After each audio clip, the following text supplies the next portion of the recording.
Hello, welcome to today's Dao with Dad. We are going to look at verse 1 of the Dao De Jing. And so now my dad will give a little introduction. Hi, Stephanie. Mhm. Okay, let's begin by a little. I I kind of briefly looked at this last night when you sent it to me. Mhm. Uh, it's yeah, the translations um quite good. But first, you have to really look at the um, the explanation or the notes and the sub Mhm. notes before you're going to read it to begin. Otherwise, you won't get the deep meaning of what the author is going to try to tell you. So you might be just understanding what's on the surface, not really the deep meaning. Yeah, so as you're scrolling, so especially those, a few of the Chinese characters, the author put on them to explain further uh, uh, what is meaning is very important. Um, yeah, so the I find that the English translation is very difficult. Mhm. Trying to translate Dao De Jing is the most difficult. It's not something like technically you can look at a dictionary to find the meaning, uh, but it is all about mindfulness. It's all about what your mind is doing, what the state of mind you are in. Um, and some of them might sound very abstract or mysterious. And some might, if you just taking word for word, some of them might be very uh, baffling because you might Mhm. be scratching your head. What is all this? Yeah, yeah. Mhm. Because Yes, sometimes the Chinese doesn't translate to English very well, or there's no like really good English word that can represent the Chinese word. yes, yeah, because of the two different cultures, Mhm. very different Eastern and Western. So, like if you could read some Chinese, and it's really good to cross reference both translations. Mhm. Some are Chinese translation and explanation, and some is English translation and explanation, and then you get know more and open up more wisdom. I Mhm. think that's Yeah. what the thing is trying to tell you is pointing you to a higher level of wisdom. Mhm. Yeah. That's why I like this website, which I will link in the description because it has a Chinese on one side and English on the other side, so you can kind of look at both. Yeah, the thing is, uh, you can apply the Tao Te Ching into everyday life, Mhm. or a meditation, a practitioner of Taoism, or even Buddhism. Some Buddhist um, monks, they do use Tao Te Ching to explain Buddhism as an example. So they are always cross over each other because it's all pointing to the same Buddha nature. Mhm. That's what they call it. Yeah. Okay, I guess we can, you can scroll a little bit and see there are some sub notes that a person will have to watch for. Mhm. Yeah. The definitions and that Yeah. don't. Yeah. Mm.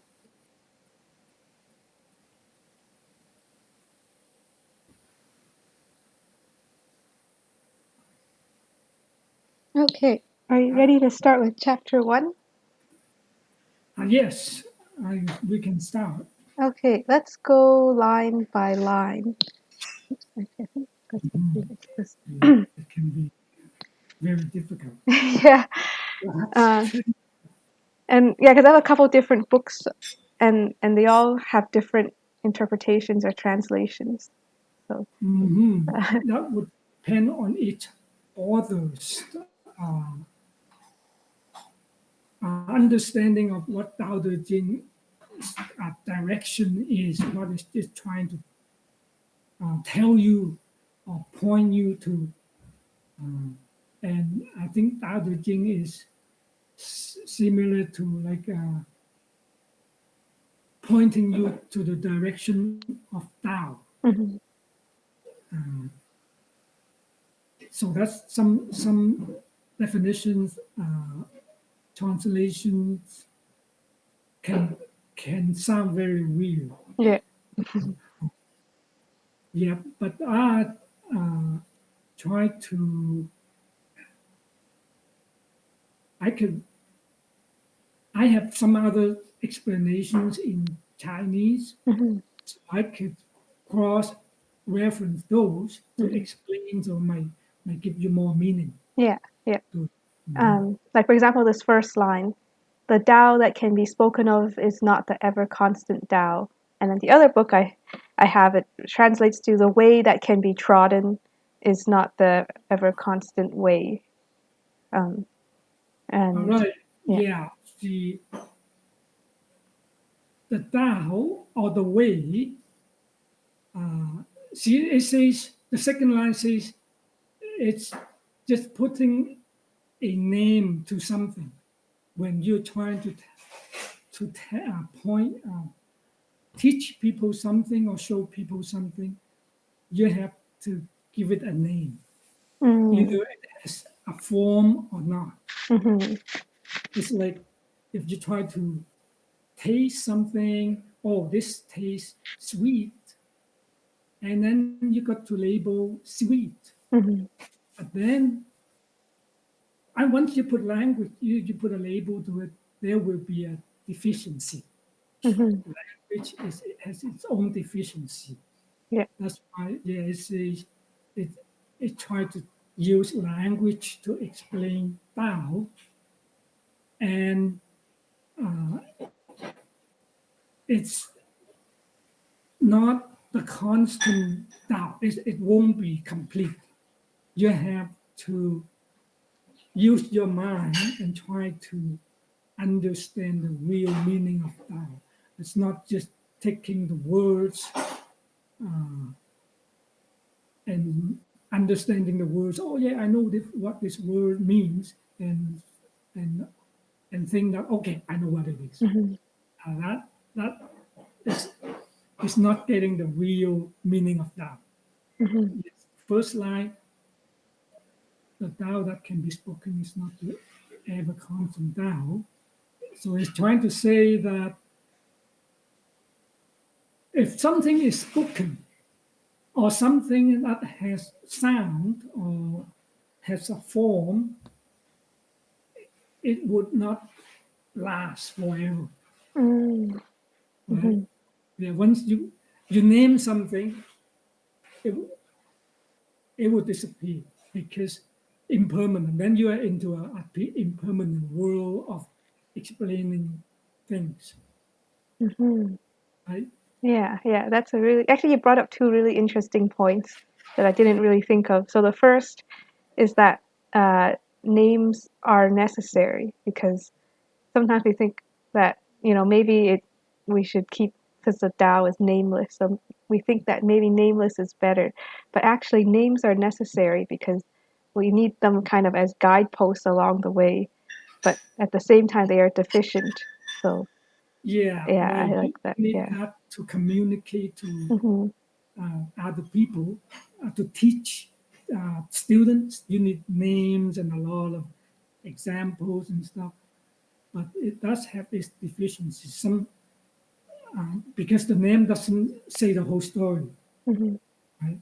And Yeah. the name and different people can interpret the word or the name might be slightly Mhm. different, and Tao cannot be slightly different. It has to be exact. Otherwise, you cannot get into Tao. Mhm. Mhm. But it's reason the now in this world, it still has something to do with the present moment and the oneness. It has to Mhm. do with that. So if you are heading that direction, you would understand it better. Yeah. And then it has to do with nature, your um, uh, natural, I think Buddha nature, they call it, or your natural being. Yeah, your natural being itself. Uh, and they can call it a creator. Thou is the creator. Mhm. That is the creator, original creator before any manifestation happen. Mhm. Yeah, like if you use language, that's after the Yeah. manifestation, right? You have to use your mind to think of a name and then label it on Mhm. it. It's already have transformed itself. It's not the original Tao anymore. Yeah. Mhm. To teach the Tao, uh, so this first line is already a very good warning. I think I would call it, like, you cannot just take the words for granted. Mm. I just have no choice but to write, to name it as Tao, uh, Right. to teach you guys what it is, or to tell you guys what it is uh, that we have is in this universe, uh, and not to take it as an exact meaning. Mhm. Okay, does that uh, explain the first line? Yeah, yeah. And actually, I was going to bring up the second point of a thing that I really liked what you said is that um, if something has form, it won't last forever. So in order for it to have a form or a name, it has to have a form. But then the Tao is formless, which is why it can't have a name, and it's also why it's eternal. I think is that Yeah, yeah, right? and it is the important thing is it is the creator too. Mm-hmm. Uh, yeah, and it is a void. That's why it lasts forever, right? Mm-hmm. It has form, it has material body to it. It won't last forever. Like even the earth is not going to last forever, right? Mm-hmm. I don't know how many trillions of years it'll be gone too. Mm-hmm. Or the sun. Mhm. Yeah. Okay. So the second line, the name that can be named is not the ever constant name. Um, Yeah, and the second line would be very similar to the mm-hmm. first line. So that would Yeah. be yeah. So so the Lao Tzu is the author of the Dao De Jing, and he is forced to use uh, the name Tao to tell what is Tao, and then he is forced to give it a name. Mm-hmm. He can communicate and let people know that there is Tao all around us. Mm-hmm. Yeah. I think like when I first read this, I kind of thought, the Tao isn't something that can really be grasped by our logical mind. That's why we can't really label it or capture it with words. Um, Yeah, that's a good point. The logical mind, if you have to want to understand Tao, you got to have a still mind.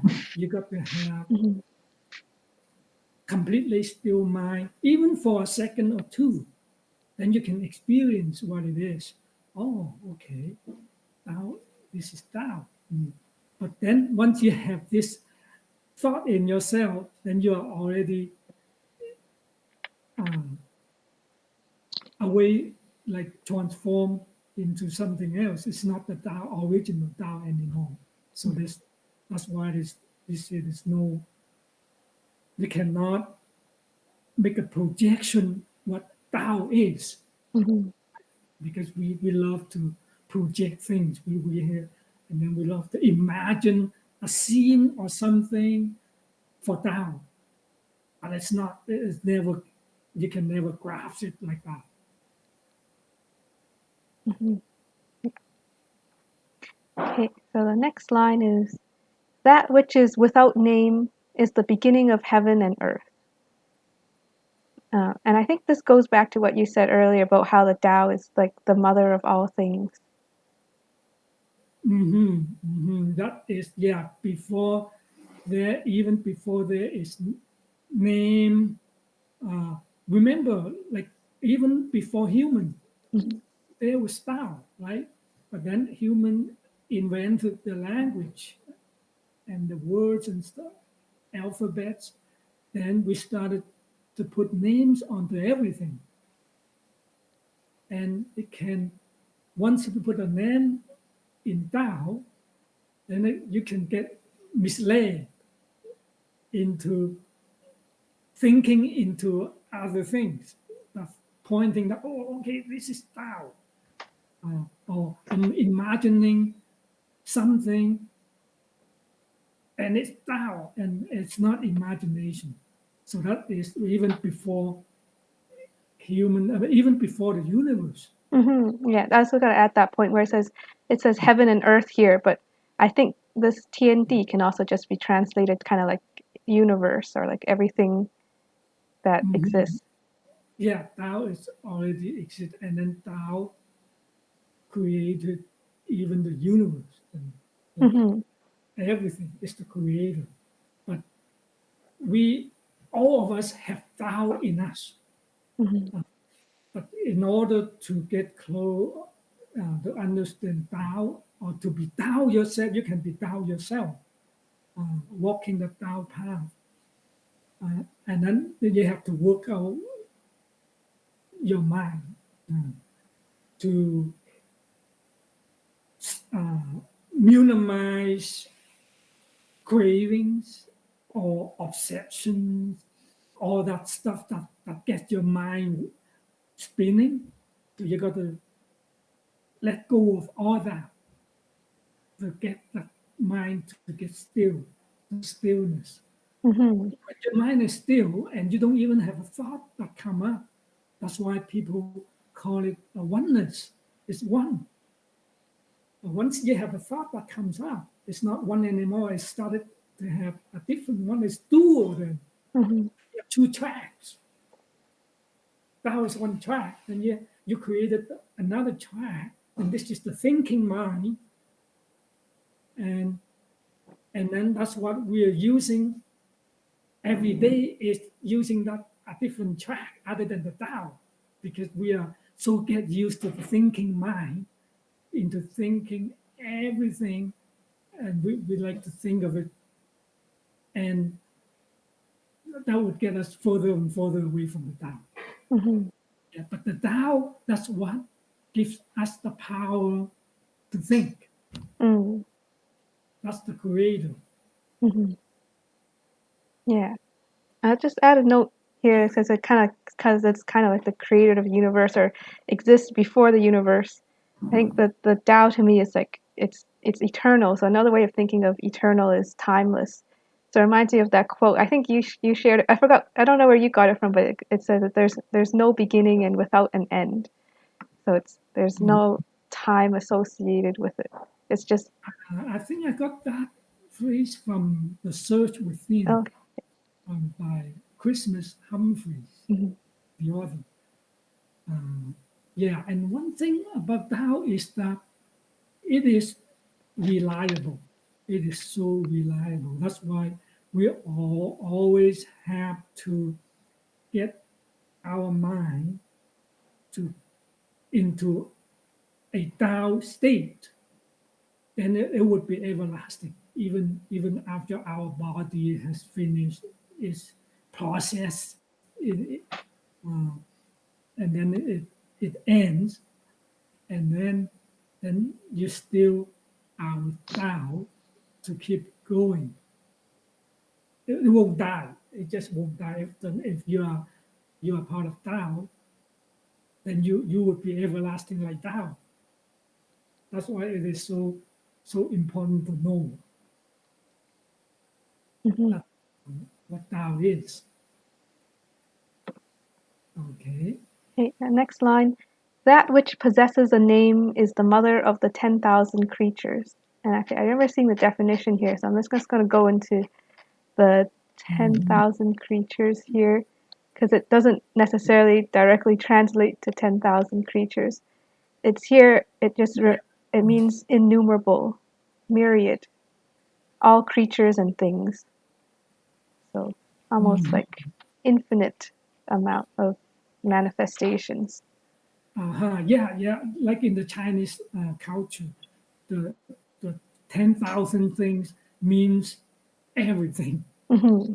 Yeah. Just label it as 10,000 things. Hmm. Yeah, so that's why if you just take the word 10,000 and you're going to start counting how many things, add them up, and then that just not going to work.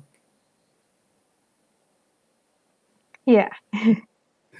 It creates more obstacles in order to understand Tao. I think for this line, I thought of it as kind of like the human mind can create, an infinite amount of thoughts or Mhm. um, Yes, yes, infinite. Human mind, infinite. Even after this life, it would the thought will continue on. mhm, Uh, the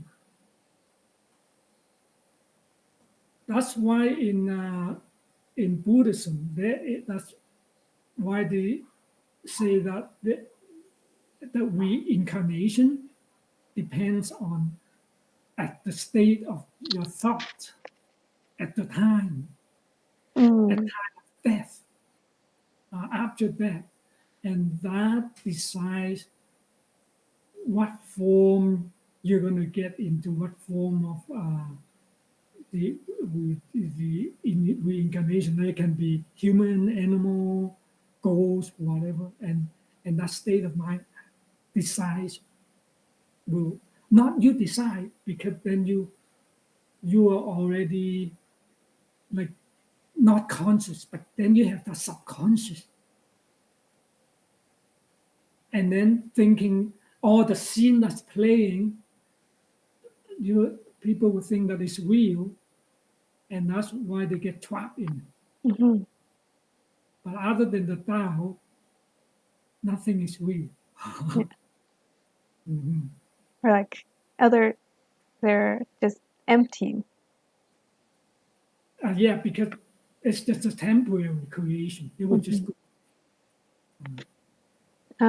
Another thing I was thinking of is like once you name something, it becomes a separate entity or becomes an individual thing, and it kind of loses like oneness. 'Cause it now becomes this different, separate. Yeah, Yeah. that's a good point. Yeah, that has would have something to do, and that's how the ego is born from us. The ego is created by the mind, so it's not the real thing. But all of us get trapped in the ego, and the ego just disappears after death, or even a person change his mind or change his thought, then the ego is completely different ego, right? But Mhm. then uh, we are controlled by the ego, and that is where all the suffering and all the conflicts uh, happens. That's why it's uh, fortunate that there are uh, a lot of readings left for us by the sages Mhm. to guide us to walk the right path, not that ego path, because it's just a path to ruin. Mm. Yep. Okay. And then the next line goes, therefore, always without desire, thus you observe its subtle mystery. This one I needed a little help from the Chinese one because I wasn't quite Okay. sure what they meant by subtle mystery, and I looked at the Chinese and they used the word miao, which is Mm-hmm. kind of like Yeah, meal wonder. is a very important in Yeah. Chinese explanation. Meal is uh, transformation, like something that is created but not real, Mm. not true. So Chinese they call male you, like male and the you is 個有啊，妙有啊。That's because the same thing like in the mind. You could thinking. You could do a lot of thinking in your mind, and that is the male because it can generate by the mind all the scenes and then all the emotions or whatever can be generated by the mind, and it doesn't have its own uh, truth behind it. Like it won't stay. Mm. It's not like Tao is there forever. But Mhm. the male is some all the stuff that are created by the male. It won't stay forever and it won't last. So that means telling us not to attach to it. Mm. So the whole sentence now uh, it says always without desire that you observe its subtle mystery. Yeah, see, the desire means your mind, a lot of stuff going on in your mind because you have all this desire, right? Mhm. Uh, so no desire, you're gonna then get back to your still mind. Still mind has no desire. Without desire, we're automatically a still mind. Then in a still mind, you can observe the subtle mystery of the mind Mm. itself, because the mind is a mystery to everyone, right? Mhm. Uh, in order to observe and find out what it is, find out what the mystery is, you got to be without desire. You got to get rid of any desire, any of the thought happening in your mind. Then the thing is to get just that sentence is to tell you to get to your still mind, like the oneness, the Mhm. present moment. Like if you have a present moment, even for 2 seconds, 3 seconds, that moment has no desire. If you pay attention to that, next time your present moment comes, your Mhm. oneness comes. Oh yeah, I'm completely without desire, Yeah. without the wanted, without worry, obsession. Mhm. But for us, it doesn't last very long. Yeah. Yeah. And then all this bad habit kicks in again. Then the Tao would be hidden again. It's not lost. The Tao is always there. Then it just get blocked by this cloud of desire and obsession, stuff like that. Mhm. I was just looking at the definitions and seeing if they had meow in there, but they didn't. Didn't? Oh, Yeah. okay. Yeah. So So if try you it again. mail, if I run into a Chinese translation of the mail, I can maybe they have a deeper translation for that. I for me, because like you know how like when people like do something really good, then they'll be like meow, like so. I thought it translated to like wonderful. So then when I first read this, I interpreted it as, when our mind is still, then we can kind of experience the wonder of being. Yeah. Yeah, right. That is the uh, the problem of the language Mhm. because see, if you look at the Mao, the Dao De Jing is like 2,500 years ago. Right, This Mao meaning and today's Mao meaning, they are right. discrepancy, Yeah. right? Yeah, uh, yeah. That is the present day language because they're just using that try to project the present meaning. But in this Mao, in the Tao text, like anything male means anything, all of that are created by the mind or by Okay. human, especially the mind, because it's you can project something is uh, is look it sound, feels like it's there, it's real, Mhm. but it's not because it uh, it comes and goes Mhm. depending on the what environment you're in. Then you create something else. Mhm. Okay. Yeah, that's good to know. I think Okay. we are Yeah. already 30 minutes. Do you want to limit it to 30 minutes? Um, I Talking think too we long. should just finish it. I guess it's, I don't know. I think let's just finish it because it Okay. feels weird to leave it halfway. Okay. um, Okay. Now, always possessing desires, thus you observe its external appearances. oh, okay. That is the second one. Hmm.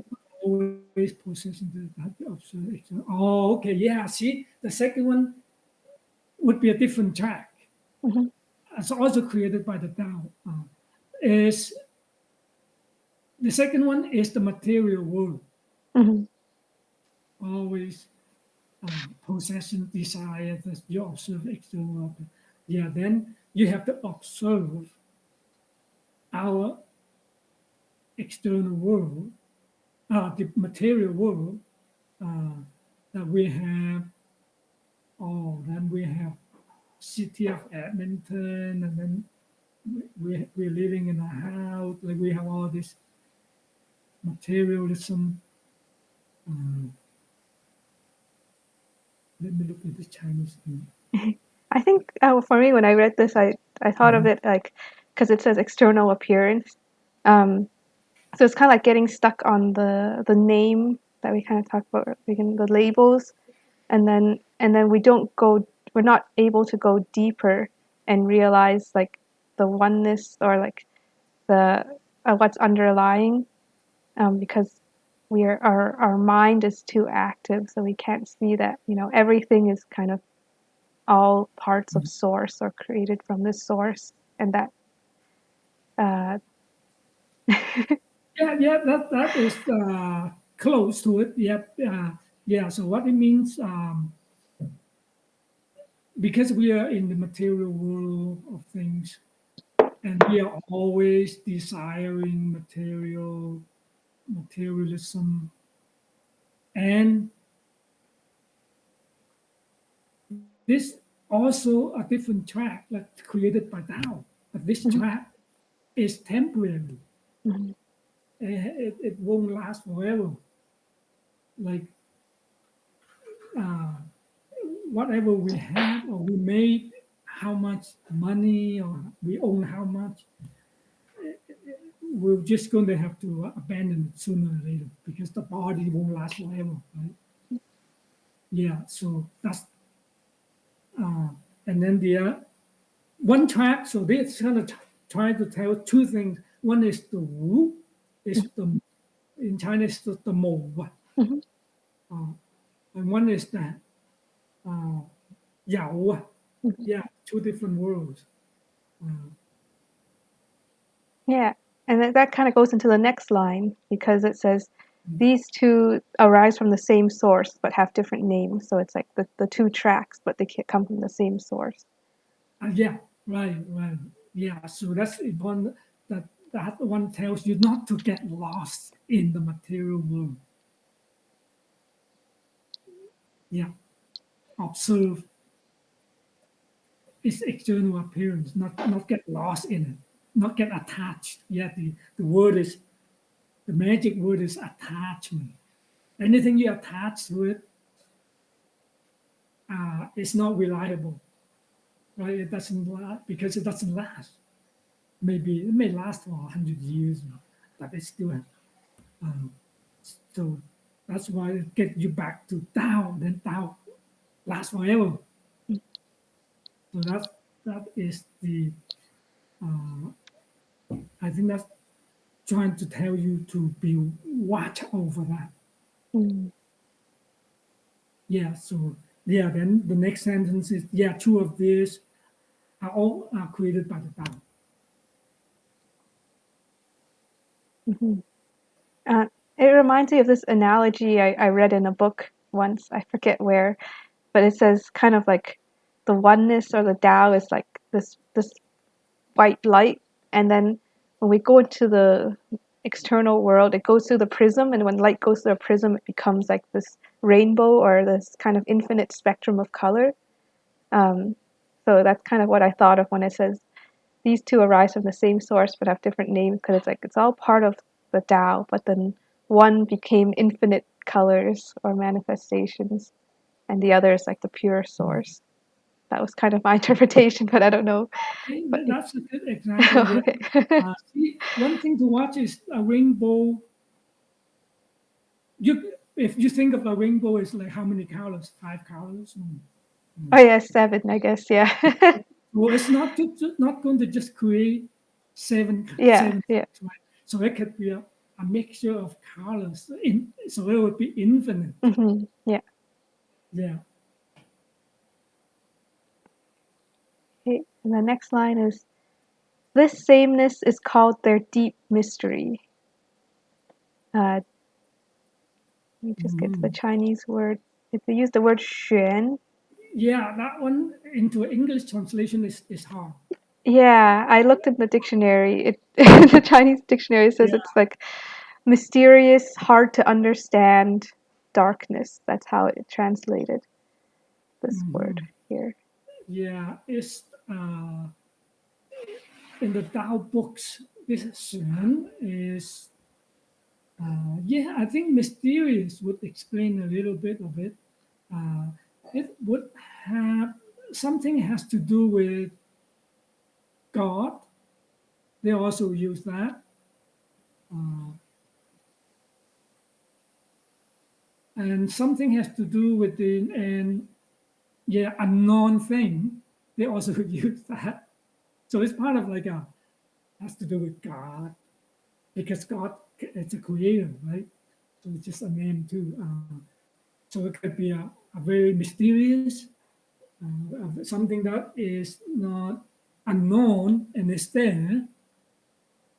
So that's the interpretation, I think, from some Chinese text. Oh, okay. Mhm. Yeah, because I use that word again in the next line. There's deep mysteries and again deep mysteries. The gateway of many subtle mysteries. So there's the deep mystery, and then there's like the subtle mystery. So it's xuan and miao. Okay. The last one has the male again. Oh, okay. Oh, maybe we can finish it this because the battery is running low. Okay. The last two lines here. Mom is going to plug it in for me. Where's the other end? Oh, yeah, yeah. Okay, okay. Okay, it's all plugged in. Okay. Yeah, the mail, 中，中 okay. Uh, yeah, see, all the mail is created by the Tao. So that the last one, Oh, okay, yeah, that makes sense now. yeah, Because yeah, before I was using wonder the as a translation, it didn't really make sense. right. Because yeah, if you think that mail is wonder, then this Tao De Jing don't make sense.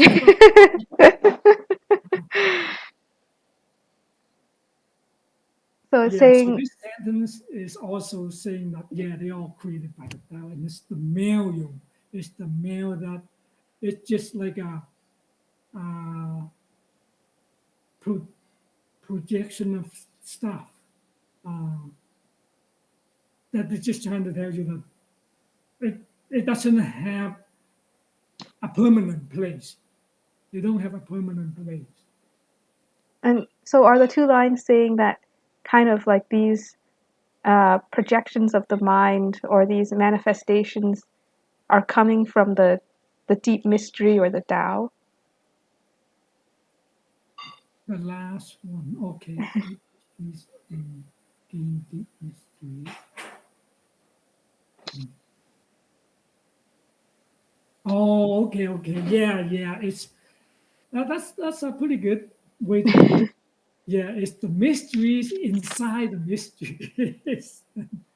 uh, so but it's really because it's uh, it's not that mystery. Like if you try to practice it a while, once you have a still mind, you get into a oneness state or a present moment state, and you find that it's not mystery anymore. Mm. Yeah, it's just that compared to the material world, it's a mystery because once you are in the material world, you lose contact with it. Then it becomes mystery, mystery after mystery. But then, if you are away from the material world, you have no without desire, and you are in your oneness. It's there. It's not mystery anymore. It's there every day with me. Even to sleep or eating is always with me. So we have to remember that it's not something that out of reach by us humans. It's everybody Tao. It's not just a Tao for Chinese or for human. It's for everything. Yeah, like the 10,000 things is the Tao for 10,000 things because it's created 10,000 things. That means all things, but then all things also possess the Tao. Mm-hmm. Yeah. You just have to let go of materialism or the desire, and you get in tune with Tao again. And it's interesting how like all the religions kind of are kind of saying the same thing because in the Vedas, which is kind of like the precursor to Hinduism, they talk about something called Atman and Brahman. And then Brahman is kind of like the Tao. It's something not describable. It encompasses everything and also nothing. Whereas Atman represents the individual. And then the process of yoga also represents union. So yoga is to combine Atman and Brahman or to bring Atman back into Brahman, kind of to Yeah, that's connect the individual back to the universal. Uh, yeah, that's a good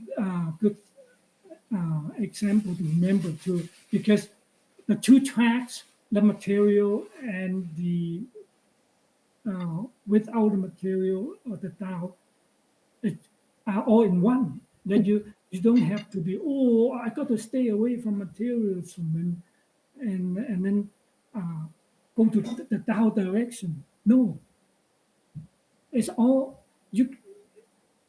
It can all get into the oneness and in the harmonize it.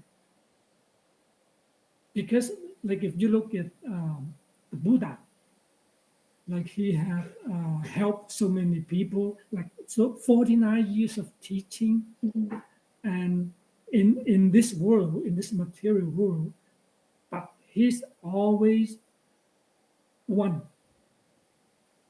His mind is always in the oneness state, but his body is in the material world and doing things to teaching disciples and teaching people about mhm, the Buddha way, the Buddha nature.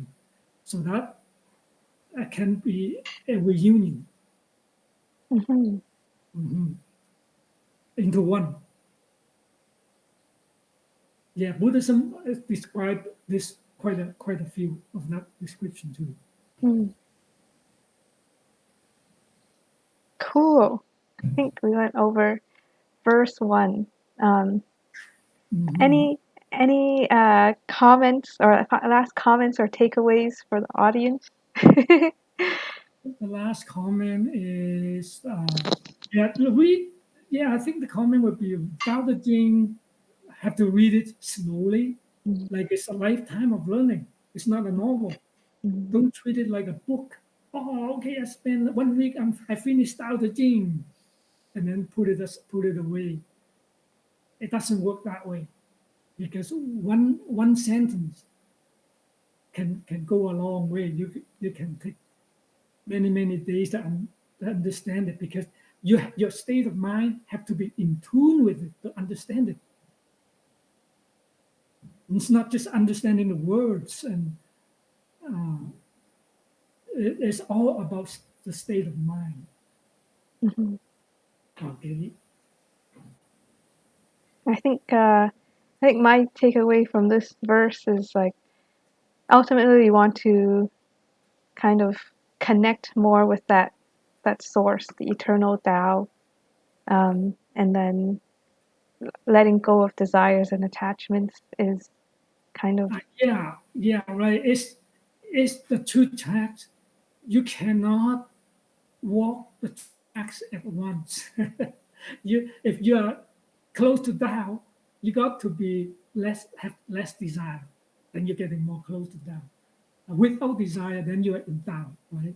You cannot say, oh, okay, I found a way that I can have all this desire, and then I can also Tao. It doesn't work that yeah, way. yeah, yeah. Okay. And letting go of desires is like a very difficult process in itself. So that will be a discussion for another time because that Yeah, is that yeah. is I I think find that'll be very interesting to talk about, but it's very hard to do sometimes.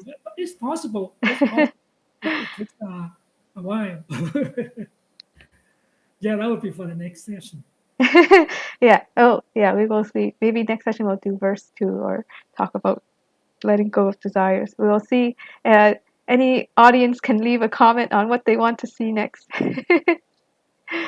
Yeah, I'd be glad to discuss and share my experience. Okay, sounds good. Thanks, Dad. We'll see you Okay. next time. Okay. Okay.